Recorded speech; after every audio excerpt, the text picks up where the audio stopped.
So welcome to the webinar.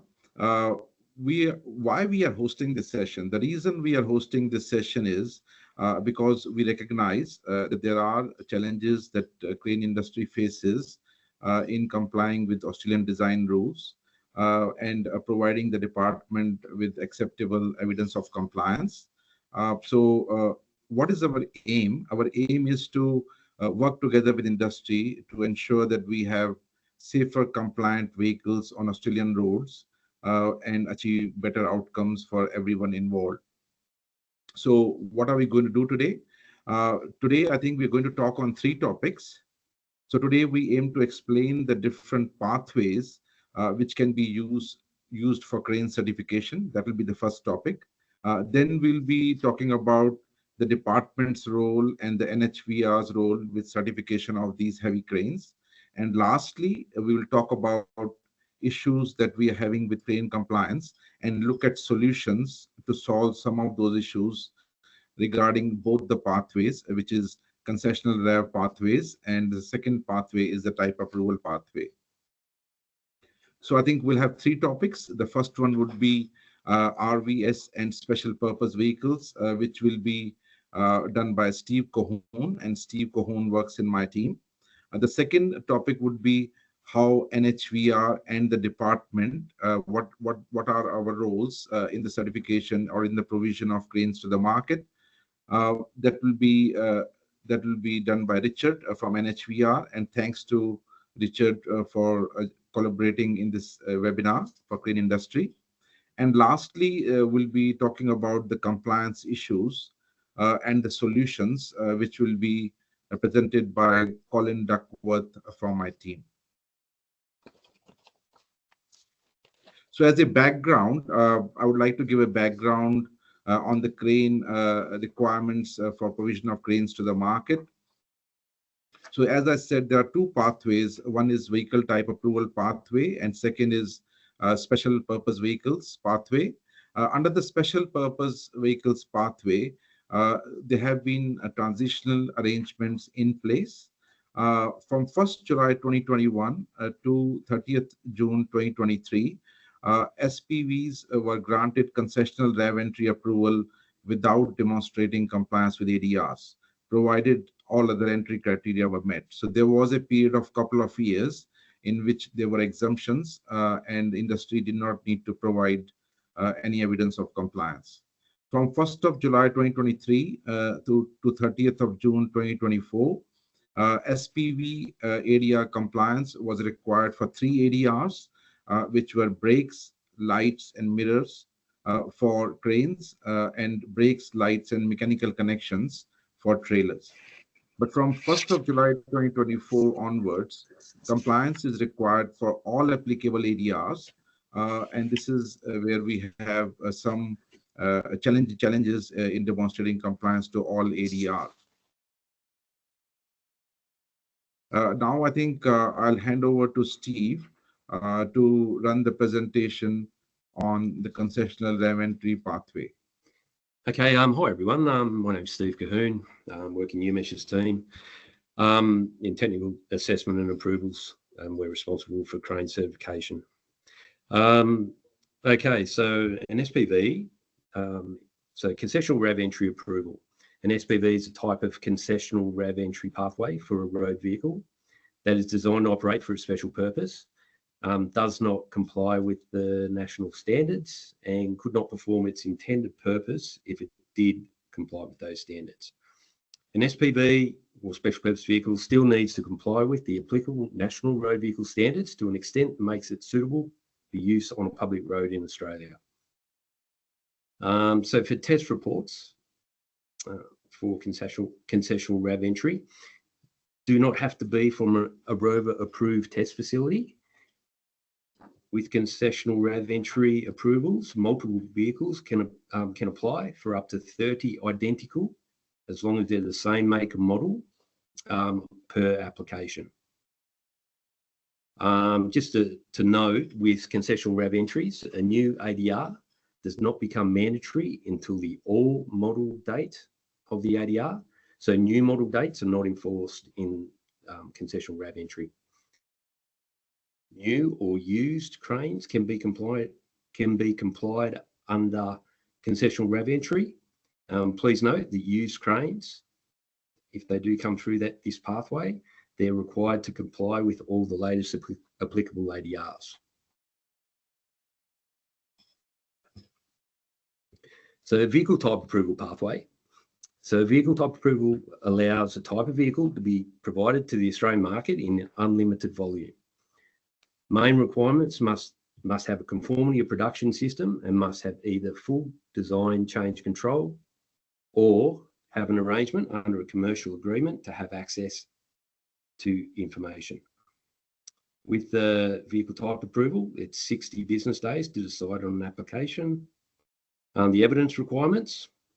Applicants must provide evidence to testing requirements of each applicable ADR. Test reports provided to the department should be from an approved rover testing facility.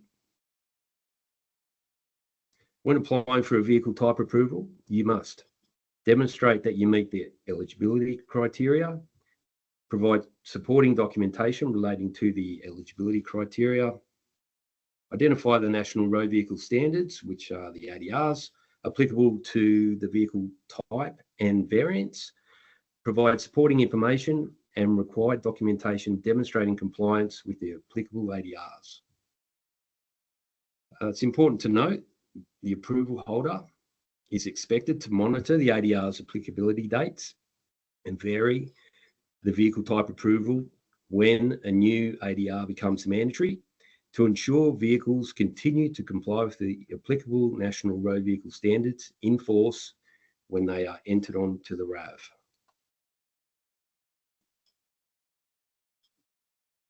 Test report compliance method. There are multiple pathways to choose when demonstrating compliance to an ADR. Example, providing a component type approval as evidence or providing a declaration of compliance for some ADRs. So if you are using a test report to show compliance, it is important to note that for the VTA pathway, the test report must be from a rover approved test facility and the report must meet all of the testing requirements of the ADR or its alternative standard. Concessional RAV entries have concessional test report requirements as long as the test report meets the ADR requirements and the decision maker is satisfied the vehicle is suitable for road use. Test reports for both pathways should have sufficient detail so the test can be replicated based on the information provided. Approval pathways comparisons. So with test reports, applicants for a vehicle type approval must obtain test reports from an RVS approved testing facility to demonstrate compliance with the applicable National Road Vehicle Standards. Whereas the concessional RAV entry application can provide an engineering report showing compliance to the technical requirements of the ADR. We do allow this. With in-principle support letters, both vehicle type approval and concessional RAV entry special purpose vehicles must provide a letter of in-principle support attached to their application from the NHVR or state regulatory authority. This letter should list all the non-compliances with the National Road Vehicle Standards, which are the ADRs, the numbers of vehicles. So a VTA, once approved, allows an unlimited amount of approved type of vehicle to be imported or approved, whereas a concessional RAV entry will allow up to 30 identical vehicles per application to be approved. Days to decide on an application. So VTA is 60 business days to decide, whereas a concessional RAV entry is 30 days to decide on an application. So our roles and applying for NHVR's in-principle support. So the department's role is to assess applications, raise requests for further information, what we call RFIs, with applicants to clarify any issues. We grant approvals for vehicles to be entered onto the RAV. In order for the department to approve any non-compliance with an ADR, you are required to submit your compliance information form, making the extent of compliance as substantial compliance, otherwise suitable for road use or non-standard. Provide an in-principle support letter from the NHVR. The letter must record all non-compliances, including the clauses of the ADR it doesn't comply with. The letter should identify the actual vehicle's VIN or chassis numbers and record the make and model of the vehicle. You can apply for up to 5 vehicles on an in-principle support, as long as they are identical. So that ends my part of the presentation. So I'm just going to hand it over to Richard from the NHVR. He's going to present a slide or a couple of slides to explain their role in crane certification. So over to you, Richard. Thanks, Steve, and hello, everyone. My name is Richard Jakovich, and I am the Senior Policy Advisor for Vehicle Standards at the NHVR. The in-principle process for us really hasn't changed, as in everyone from the industry that was prior to these standards change to the ADRs would have gone through in-principle for import approval and the likes. The only difference is now that obviously it's the different standards we need to meet, and the more evidence that's required to be submitted for us to do an assessment to support an ADR exemption for the likes. So we just got a couple of dot points there that I'd like to cover off, just some of the stuff that is either lacking information or just needs a bit of tidy up, just to help the process go a lot quicker. And that way streamlining that process, streamline your approval and streamlines the import and the likes. So I'll just start with those dot points there. So when applying for an exemption for an ADR, instead of just giving us a very broad overview that you want an exemption from a ADR, we would like to see that broken down to specific clauses that we know that we can mitigate that certain section of that ADR and not have to go back to you guys asking for more information, and then it's IR after IR and it becomes a long process or a drawn out process. So if we can get that broken down, that'd be 100% quicker in our assessment to support that exemption request.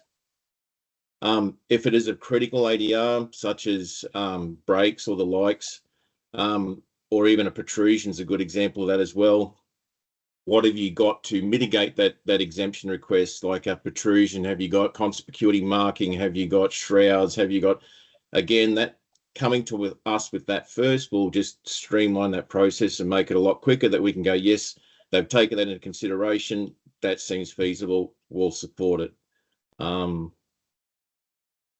Information accuracy. So the more you can supply us at the time of the application, the better. Schematics, swept paths, tail swing, the likes, anything that can sort of show us more of an overview of what that vehicle is capable of doing and the reasons why helps the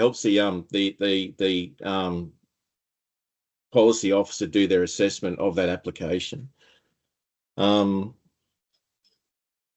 Add comments to help. So there's a comment section at the end of the application for the IPS. The more you put in there to explain the overview of the vehicle and the reason why the exemption request is there, the more that the assessor can have a look at it and understand what's being applied for. In some cases, we're not getting a lot of information, so we've got to draw it back out of the applicant. Again, it's speeding up process time. So if you can add comments in there, 100% makes it quicker. All information must be in the application. We're starting to see a bit of a trend of pointing towards previous approvals. I know that we've gone through a lot of applications where it's the same thing and we're doing it for the import reasons and whatnot, but for auditing purposes and for overviews and reference material, we need that information in that application. So yes, I'm sorry, you got to duplicate some of that information, but it's the best way to do it so we don't have to go and reflect on it, and we may miss it if we're counting on something that's been previously approved. State the pathway. So there's a drop-down box for the reason for the application. That'll be CRE, VTA, non-RAV, industry assurance or industry certainty. We need to know that one too. That's a bit critical for the reason that we know what our assessment, how intense our assessment is for the likes of say it's an ADR, say it's a T&E application for a non-RAB, then we would go down the pathway. We would want an engineering report or whatnot. If it's simply for industry assurance that you're trying to source out, would this, for instance, rear overhang meet access and dimension requirements? Would the mass meet it? Well, we wouldn't go right into the ADR assessment. We would start talking with the Duros reasonably quick to go, okay, would this thing get access before they start diving into the ADR applications? Yeah, it's about that one, Steve. With the assessment process, we only assess what's requested for the CRE and VTA applications. So if it's not on the application, unless it's blatantly obvious that you've missed something like rear overhang through a schematic, we won't go asking. We'll only assess what's in that application. On the application side of it, we can only communicate with nominated people. So unless you're an approved user of that account, we cannot talk to you about that specific application. We can talk generally about the crane side of it, or a make and model, but we won't talk about specific applications unless you get put or nominated onto that account. With the jurisdiction consent, we suggest to only nominate one jurisdiction for your CRE or VTA applications. It's only for, again, speeding up your process times, because if you pick multiple jurisdictions, you won't get an answer from an IPS until the last one comes in. So if you have one that takes a week or 2 weeks and someone wants to take a full month or a bit longer for a bridge assessment or something like that, you won't get that IPS approval or support letter until that last one's finished. So we suggest to pick the one. It's not saying you can't do multiple states, but we would prefer it to be all in individual applications. There's a copy function in the portal. So once you get your first one done, hit copy. It'll copy everything on all the details of that vehicle minus the VIN and a few of the other little particulars. The consent will be at a state level road access, so it won't be drilled down to your council roads or anything like that. The consent's there to satisfy the Commonwealth that, hey, this will get access approval and it can be used on a road. If you want to go deeper down for your industry insurance or certainty, that would be back into the jurisdictions to ask those questions. So that's about it. That's about just the little things that we're seeing in our applications. There was a couple of questions that Steve sent me through that I'll just address now while we got it. There was a question that came through that said, can we put 30 identical? Can we do an IPS to 30 identical vehicles or 30 VINs on the application? At the moment, the IPS can only do 5 VINs. That's how it was structured when it was first developed. I've got a request in there to see if we can up that to 30 or even 15, just to limit the application process. I haven't got a response yet, so unfortunately I can't answer that question. But we are looking at it, and it is documented, so we'll go for that one. There's another question there. There's an IPS letter for Rover application, IPS letter for state registration. Will we be able to use the same IPS letter for both purposes? For this one, the IPS is only an advisory letter. It's not a formal form for registration or a formal form to be used. It's basically just a supporting document that says that the NHVR has no issues or supports that exemption. It also provides that assurance that yes, you'll get registration, yes, you'll get access, and it'll throw in a few of the procedures, like you may need a weigh and measure or whatnot. So it's not an actual form that can support registration or be used for registration, but it can be a form to support registration. So you could use it to say, hey, we've been through this and this is what my next steps are. So I hope that answers those 2 questions. And that's about our role for the NHVR and the little bits that we need addressing.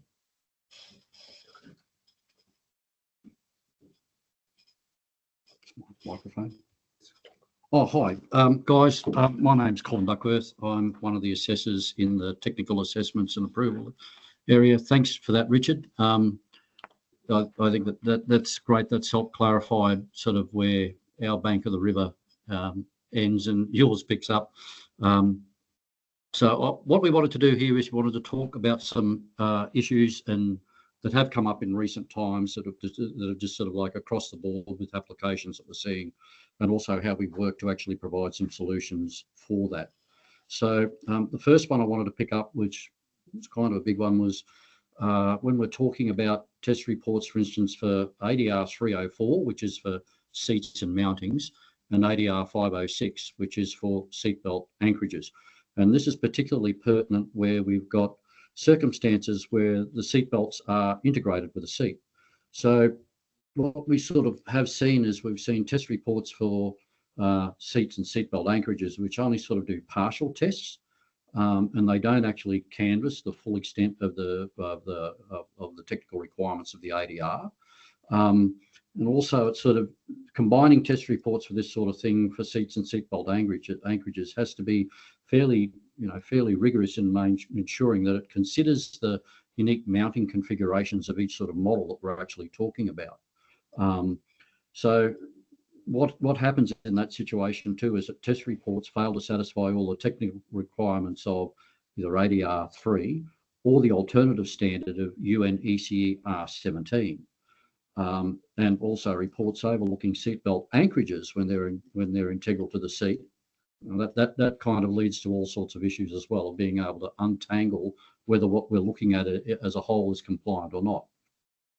One thing that is absolutely certain though is that if you're using, say, an analog model or a physical model in place of the seat for testing, well, that does not at all give any confidence as to whether or not the actual seat or the actual anchorages, seatbelt anchorages, or the actual seat mountings meet the technical requirements of the ADR. So, sort of one of the solutions that we tried to work to there was to sort of reinforce that if you just simply test to the technical requirements of the ADRs or the alternative standard, UN ECE R17, then you're more likely to actually, by following that logic, being able to get that over the line. And another thing that you can do is that under concessional RAV entry applications, you can use previous evidence of a prior ADR version. So that's because of that no real new model date sort of existing in that space. So in a particular instance, that enabled us to look at some test reports that had been conducted to ADR 303 and ADR 505, and along with some other evidence that was provided to be able to go, yep, that's good. From that, we could actually see that the technical requirements had been met. So the next one I want to look at is everybody's fun ADR, which is ADR 13, which is for the installation of lighting and light signaling devices. What we've seen a few times is people submitting evidence for this where they've actually done a walk around a vehicle, and I've got a front three-quarter, front three-quarter left, front full on, front three-quarter right, side on, and so on. And that's been, a series of photographs submitted. It doesn't help, because it doesn't actually tell us whether the lights units themselves are compliant, or whether what their height is, whether they're in the right actual location, what type of light.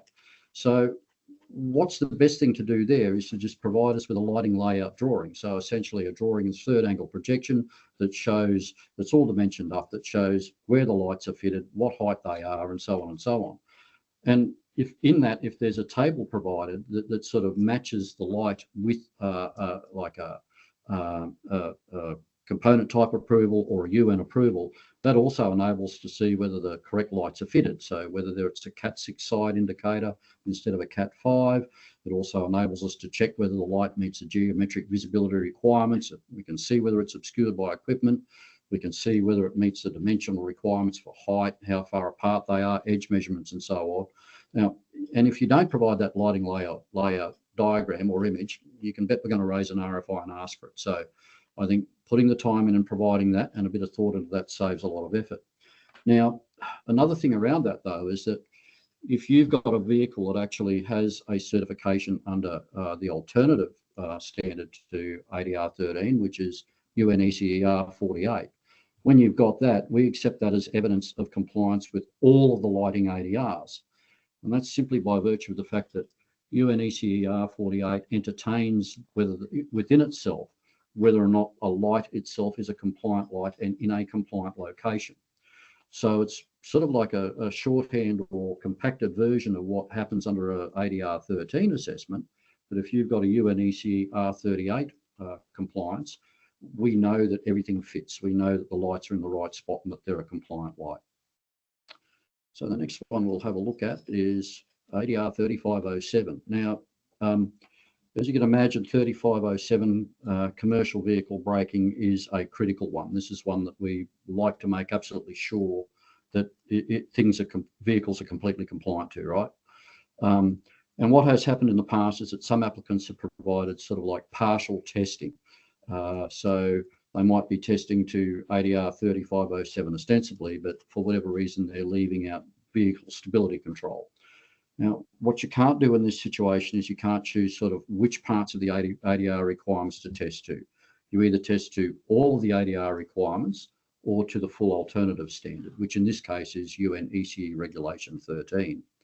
Now, it's worth noting that test facilities that hold capability, and I'm talking approved test facilities that hold capability to complete full testing to ADR 3507 are also approved to test to the alternative standard of UNECE R13. So if they can do one, they can do the other. So that kind of suggests that testing to UNECE R13 requirements can most likely be sourced locally. Because if you've got a test facility that can do it to 3507, theoretically even 3506 to an extent, they ought to be able to do UNECE R13.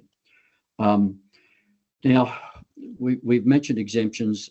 Technically, there's no real exemptions under the ADR process, really. There's just various, depths of compliance, I guess you could say. But we've also had exemptions from applicants who have not met the full off-road definition, for instance, for their vehicle, and yet they've asked for exemption for having stability control.